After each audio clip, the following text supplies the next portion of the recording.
আসসালামু আলাইকুম ওয়া রাহমাতুল্লাহি ওয়া বারাকাতুহু। আপনারা দেখতে পাচ্ছেন প্রিয় ভাই ফরহাদ ভাই ইসলামী আন্দোলনের একজন অকুতোভয় সৈনিক। তিনি এই স্বৈরাচারী আন্দোলনে শরীক হয়েছিলেন। সরকারকে আমরা ইনশাল্লাহ পতন করতে পেরেছি, কিন্তু ভাইয়ের পায়ে গুলি ঢুকেছিল। আপনারা দেখতে পাচ্ছেন পায়ে গুলি, পিঠে গুলি, মাথায় গুলি আছে এখনো। তো আমরা আরেকজন ভাই আছে ভর্তি করাইছি। তো গতকাল থেকে এ পর্যন্ত শুধু সিভিট, প্যারাসিটামল,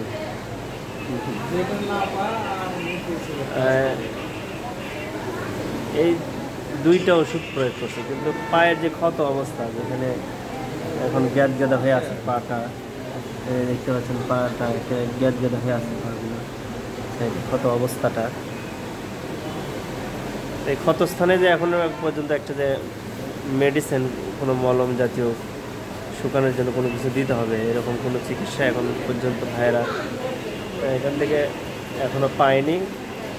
এখন পর্যন্ত কোনো বড় ডাক্তারও তাদেরকে দেখতে আসে নাই। বড়ই আফসোস। আমি এসে যোগাযোগ করলাম, তো তারা বলতেছে আরও সময় লাগবে, এই কথা বলতেছে। কিন্তু এখানে যে ভাইয়েরা, আমাদের ভাইয়েরা নিবেদিত প্রাণ, ইসলামের জন্য নিবেদিত প্রাণ ভাইয়েরা, তারা যে ক্ষতিগ্রস্ত, একটা দিন যাবে ক্ষতিগ্রস্ত বলে তারপরে আছে, প্রত্যেক দিন যাচ্ছে। এরকম পরিস্থিতিতে আসলে বলতে খুবই কষ্ট লাগতেছে যে চিকিৎসা যদি শুরু হইতো, বা চিকিৎসা শুরু হলে ডাক্তার দেখলে তাহলে একটা আশ্বাস পাওয়া যেত, বা কখন কী করবে এই ব্যাপারটা। পুরোটাই দুর্নীতিগ্রস্ত হয়ে আছে আমাদের মেডিকেলও এখনও, মেডিকেল সহ অন্য জায়গায় এখনও এই স্বৈরাচার হাসিনের নিয়োগপ্রাপ্ত যে সকল কর্মী বাহিনী, সেটা হোক ডাক্তার, হোক কর্মচারী, হোক নার্স, তো এরা বিভিন্ন জায়গায় কর্মরত অবস্থায় আছে। কিন্তু দেখা গেল যে পরীক্ষা নিরীক্ষার জায়গায় যদি আমরা সেখানে গেলাম, সেখানেও এক ভাইকে, হ্যাঁ কী হচ্ছে, আপনি সুস্থ অবস্থায় আছেন, সেখানে দূর করে তাড়াই দেয়। তো সুস্থ আসলে চিকিৎসা, ভালো চিকিৎসা সরকারি হাসপাতালে যে হবে আমরা পাবো, এইরকম কোনো নিশ্চয়তা নাই। ভালোভাবে নার্সগুলো দেখাশোনা করবে, ভালো ডাক্তার দেখাশোনা করবে, খোঁজ খবর নেবে, এরকম আমরা কবে আশা করতে পারি? আরও কত দিন গেলে, কত বছর গেলে, কত মাস গেলে, কত যুগ গেলে আমরা আরও আমাদের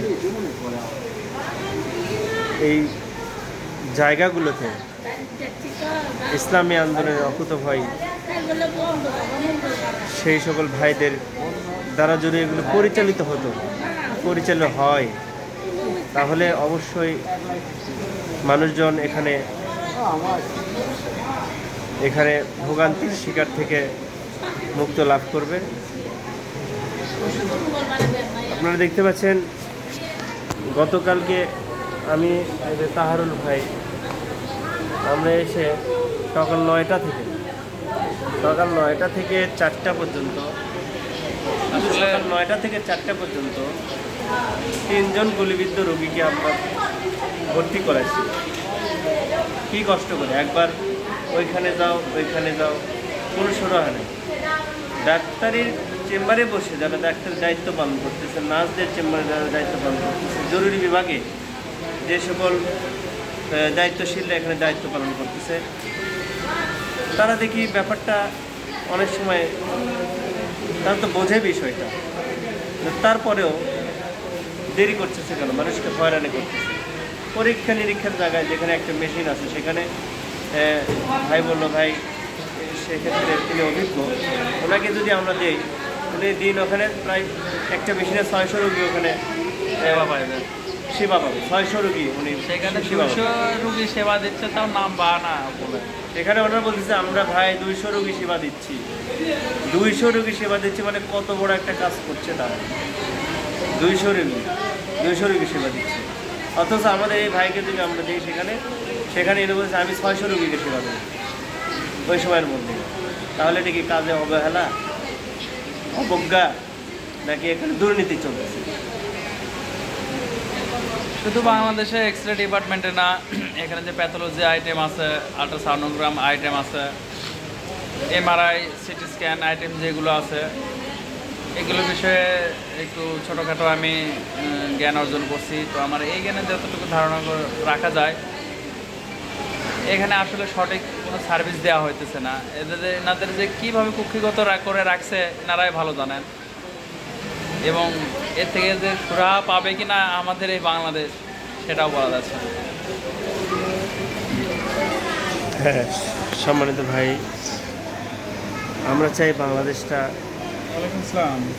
17 বছরের বাংলাদেশ একদিন বা এক মাসে আমরা পরিবর্তন চাচ্ছি না।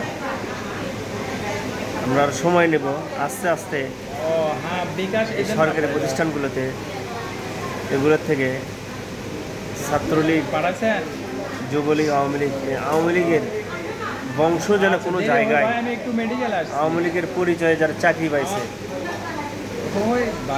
আওয়ামী লীগের সার্টিফিকেট দিয়ে যারা চাকরি পাইছে, এই সকল দুর্নীতিবাজ যারা অযোগ্য, যেখানে যোগ্যতাই রাখে না এখানে দায়িত্ব পালন করার, তারা এখানে দায়িত্ব পালন করতেছে। আমি দরজাগুলো এই ডাক্তারি রুমের, ডক্টরস রুমের যেই দরজাগুলোতে আমি দেখলাম, লক্ষ্য করে দেখলাম যে সেখানে ছাত্রলীগ, মেডিকেল ছাত্রলীগ শাখার সভাপতি, সেক্রেটারি, তাদের নাম নিয়ে সেখানে সিল মারা। দরজায় করে ডক্টরস রুমে ছাত্রলীগের সভাপতি, সেক্রেটারি, ওনাদের কেন এখানে সিল মারা থাকবে? বিষয়টা এই যে সেটা সরাসরি আপনারা দেখেন, এই যে সব কিছু দেখায় দেওয়া আছে, কে কোন পদে দায়িত্ব আছে, এরকম অবস্থা, কে কোন পদে আছে এটা সিরিয়াল করে লিস্ট করে দরজায় মেরে দেওয়া। দরজায় এসব মারা থাকবে। তাহলে কি ডক্টরসদেরকে যারা এখানে দায়িত্ব পালন করে তাদেরকে জিম্মি করে এখানে কোনো কাজ করা হচ্ছে, নাকি সেই স্বৈরাচারী হাসিনার পক্ষে যারা এখানে নিয়োগপ্রাপ্ত হয়েছে তারা মানুষের উপর জুলুম নির্যাতন এখনও চলতেছে? শুধু আমরা দেশ স্বাধীন এরকম করেই দেশ স্বাধীন, শুধু মুখে দেশ স্বাধীন করলে হবে না, কাগজে কলমে এবং বাস্তব জীবনে প্রত্যেকটা কর্মক্ষেত্রে, প্রত্যেকটা জায়গায় দেশ স্বাধীন হওয়ার জন্য আমরা উদাত্ত আহ্বান জানাচ্ছি। সব জায়গায় যেন, সব সেক্টর যেন পরিস্থিতিটা স্বাভাবিক হয়ে আসে, সব জায়গা থেকে দুর্নীতি মুক্ত বাংলাদেশ আমরা দেখতে চাই। সে আশায় ব্যক্ত রেখে আমরা আজকের এই লাইভ এবং ভিডিও শেষ করছি এবং দোয়া যাচ্ছি যেন আমাদের ভাইয়েরা যেন সুচিকিৎসা পায় এবং তারা যেন সুস্থ হয়ে অতি দ্রুত পরিবারের মাঝে ফিরে যায়। এখানে আসলে খুবই কষ্টকর থাকা, এবং সঙ্গে সঙ্গে যদি ট্রিটমেন্ট হতো তাহলে আমাদের এই ভিডিও করার কোনো প্রশ্নই আসে না। একদিন সময় লাগে, 2 দিন সময় লাগতো এরকম যদি হইতো, কিন্তু না, এখানে অনেক রোগী আছে দেখছেন যে তারা এখানে কিসের সেবা। এখানে যারা গুলি বের করতে আসছে, 2-1টা গুলি বের করে আরগুলো গুলি বের করবে, বলতেছে যে ওগুলো গুলি শরীরের কোনো সমস্যা হবে না, ওগুলো বের করা লাগবে। এইসব কি ওগুলো যেগুলো বের করা দরকার, যেগুলো প্রবলেম হচ্ছে সেগুলো তো সবগুলো বের করা দরকার, বের করা তো যাবে। আপনার চেষ্টাই চালাচ্ছেন না, দুই একটা চেষ্টা চালিয়ে আরগুলোর উপর ছেড়ে দিচ্ছেন। ভবিষ্যতে শুনেছি, আমি বিষয়টা ওরকম করে জানি না, যে ভবিষ্যতে শুনেছি হয়তো বা ওগুলো বুলেট ভেতরে থাকার কারণে হয়তো বা যদি শরীরে কোনো ক্যান্সার দেখা দেয় বা কোনো অন্য কোনো ক্ষয়জনিক যেগুলো বিশেষ করে যেগুলো গুলি ঢুকছে এগুলো তো আসলে লোহার মার্বেলের মতো যেরকম দেখা যায় ওই রকম শরীরের মধ্যে ঢুকছে। তো এটা শরীরের মধ্যে কি আসলে কি এগুলো বিশেষ ক্ষতিকর না, নাকি এগুলো শরীরের জন্য উপকারী? ডাক্তাররা কি বলতেছে এটা কি শরীরের জন্য উপকারী? নিশ্চয়ই এটা শরীরের জন্য উপকারী নয়, এবং সেটা শরীরের মধ্যে থাকলে যারা গুলিবিদ্ধ হয়েছে তারাই বোঝে যে শরীরের মধ্যে ঢোকার কারণে শরীরে কত ব্যথা হচ্ছে। তো আমি সুচিকিৎসা আমি দাবি করতেছি, এবং বাংলাদেশের যেখান থেকে যে সকল ভাইরা আমার এই ভিডিওটা দেখবেন, বার্তাটা দেখবেন, তারা অবশ্যই বাংলাদেশটাকে, পুরো বাংলাদেশটাকে একটা চেঞ্জ করা, পরিবর্তন করার আপনার চেষ্টা চালাবেন। প্রত্যেকটা জায়গায় যেন মানুষ সুচিকিৎসা পায়, ভালো ব্যবহার পায়, এইটাই তো মানুষ আশা করে, নাকি? সম্মানিত ভাইরা,